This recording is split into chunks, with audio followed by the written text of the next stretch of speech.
Hey guys, what's up? It's Kevin for the win, and we're back for another edition of Monster Hunter Rise. Today we're taking a look at a heavy bowgun build. So we're using Reaper Ballista Notice.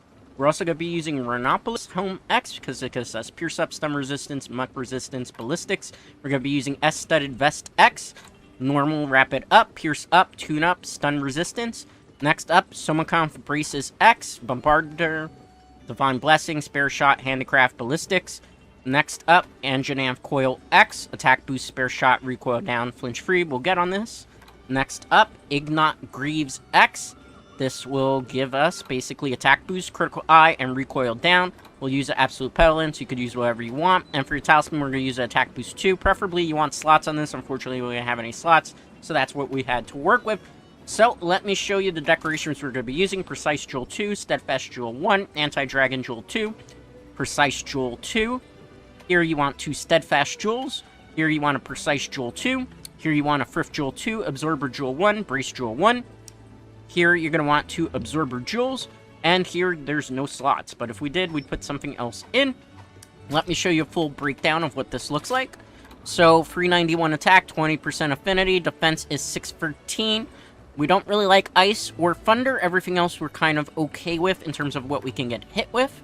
Okay, so skill-wise, Attack Boost level 6, Stun Resistance free, Spare Shot free, Ballistics free, Pierce Up free, Recoil Down free, Critical Eye 2, Bombardier 2, Handcraft isn't important, Normal Up 1, Divine Blessing 1, Muck Resistance 1, Free Meal 1, Flinch Free 1, and a Tune Up 1. So quite a lot of skills here. Attack Boost will get plus 8% here. Here, we're just getting Stun. Here, we get extra shots in case we fire it off, so it's like if we get more ammo. Ballistics just increases the range, which is important for basically heavy bowgun. Pierce, we're just increasing the amount of pierce damage that we do here. Recoil, that way we don't have a lot of recoil when we fire the gun. Everything else are just nice to have type of skills, but ultimately, the ones that are level 3s and level 6 are the most important skills that you want to rock with this particular build. Because this gun fires mostly pierce ammos, we're going to abuse Pierce Up on this particular build. And the fact that with heavy bowgun, you get crouching fire, which allows you to fire off a lot of bullets in rapid succession before the gun overheats. We're going to abuse that as well. So here we are. We're going to be using my favorite punching bag for this, the Great Azuchi. So let's just get a couple of items here. So this build, again, gives you a lot of range. We're going to be using the attachment, the shield, for our heavy bowgun. The reason for that is whenever we're not firing and we're standing still, we will able to block hits, which comes in greatly important. On top of that, the wire bug particular skill, that's the basic one for heavy bowgun, is great because you can counter, and then you can fire off a shot. I will demonstrate that in this showcase for you in a bit. The reason I'm doing Great Azuchi is it's a very simplistic monster to show you exactly some of the strategies that you're going to want to be incorporating in this particular build. Now, you could probably gem in here weakness policy, but it's not necessarily necessary for the heavy bowgun. Heavy bowgun is naturally a slower gun, and I felt in playtesting that the skills that you need that are on this particular armor are more important to be rocking than necessarily that of what my light bowgun build looks like. So, I'm going to go and find the Great Azuchi here, which should be coming right up. And we're basically going to jump off here. We're going to start with Pierce Free. Remember, there's no rapid fire unless we're crouching fire here. So we're just going to get some pretty good distance, and we're going to target the monster's weak spots. Weak spot areas are basically things that are firing off with the yellow numbers. So basically, most monsters, it's going to be either the face, the tail, and in certain cases, sometimes it'll be the back or the foot. Obviously, it's a matter. We're going to use Crouching Fire here. Crouching Fire allows us to fire off a lot of rapid bullets in succession. The problem is, though, that there's a cooldown period in which the gun overheats, but you get a lot of damage off, which is good. As you saw there, I blocked a attack with the Wire Bug skill, which allows me to fire off a counterattack. You're going to be using that a lot tremendously in this particular build, so you can just abuse things and just go counter fire. Pretty easy once you learn the monster's pattern as to what to do. Every so often, you're probably going to be wondering, why did the shield not block something? You can't be in the act of shooting or in the act of movement when you use it. If you're in the act of movement, it will not register as a block. I'm going to stop shooting there. As you saw there, I get a block off. We're going to fire off a couple of piercing shots again. Let's move out of the way. The monster basically went behind us. All right, let's target the weak spots again. We got to move back here, but we're going to use the block by not firing off, I think. We can use the counter here. We'll fire off a big shot. We could have charged it up a little bit more, but I wanted to get a bit of distance from the Azuchi here. Now we're in really far range. This is because of precise, which is why we're using the precise gems here. Because when it comes to heavy bowgun, you have to be attacking from really far distances.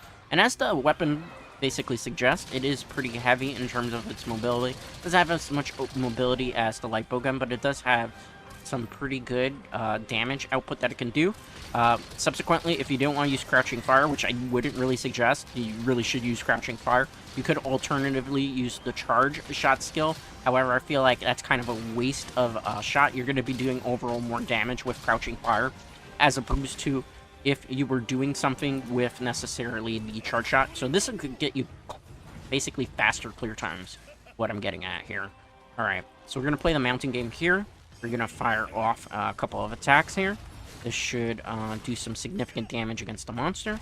Let's dodge around here. We're going to use that. A trick that I always like to do with the monsters is I use the emergency evade, just so that it allows me to attack with the heavier attack a little bit quicker. That's why I do that. Some people don't like to do that, particularly for the minigames. I prefer to do that because I'm all about trying to kill things as fast and as efficiently as possible here. Alright. So the monster's down here. We're going to target the monster sweet spots again. I'm going to go into crouching fire. This is going to allow me to fire off a lot more bullets than I normally would be able to fire off. You saw I got about 8 bullets off there. Cool down. Okay, we're going to move back here a little bit. Okay, I'm going to try to counter. Alright, let's charge this shot up and target the face. As you can see, 554 damage. So you really want to be abusing that Wirebug Whisperer attack. Keep in mind, though, it requires 2 Wirebug stats. So you need 2 on your gauge to be able to do that. So it's very important to remember that. We're going to target the face here. As you can see, the monster is blue right now, which means they are close to death. So if we continue to fire off a couple more pure shots, we should pretty much have this monster well in hand.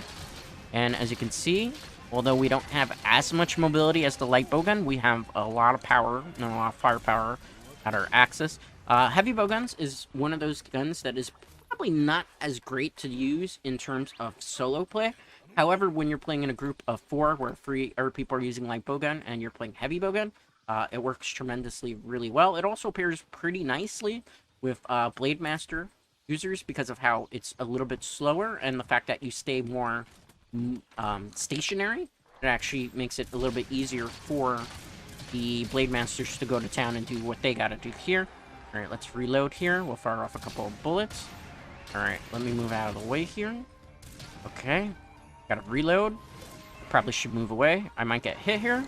Yeah, I was trying to go for the wire bug, but I realized that I had already hit the button too late. It's fine. Let's get some distance here. And we fire off that last bullet to the face, which took out the Great Azuchi. And there you have it, pretty much. An endgame heavy bowgun build. There are various different ways you can play it. There's different weapons that you could potentially use over Pierce. Keep in mind, this is just my suggestion, recommendation for those of you looking to get into the heavy bowgun or are kind of lost as to what probably would be a good build to use.